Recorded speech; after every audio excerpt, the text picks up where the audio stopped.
Personel dari Satpol Airut Polres Simelu berhasil menangkap kapal nelayan asal Sibolga. Kapal tersebut ditangkap lantaran diduga menggunakan bahan peledak saat melakukan aktivitas penangkapan ikan. Saat ini, barang bukti dan 8 orang telah diamankan di Mapores Simelu. Aksi penangkapan kapal nelayan asal Sibolga, Sumatera Utara berawal dari informasi masyarakat. Personil dari Satpol Airut Polres Simelu melakukan penangkapan kapal nelayan dari Sibolga yang dipimpin langsung oleh Kapolres Simelu AKBP Jatmiko. Penangkapan kapal nelayan dari Sibolga tersebut diduga lantaran melakukan aktivitas pengeboman ikan di sekitar lokasi Pulau Lasia, Kecamatan Tepah Selatan. Saat dilakukan upaya penangkapan kapal asal Sibolga tersebut sempat melakukan upaya untuk melarikan diri dari kejaran personil Satpol Airut Polres Simelu.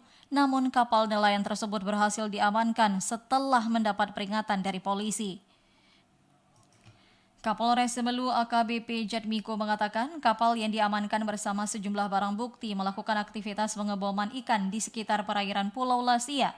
Pihaknya juga mendapatkan sejumlah barang bukti seperti bahan untuk bom ikan yang telah disimpan di dalam kapal.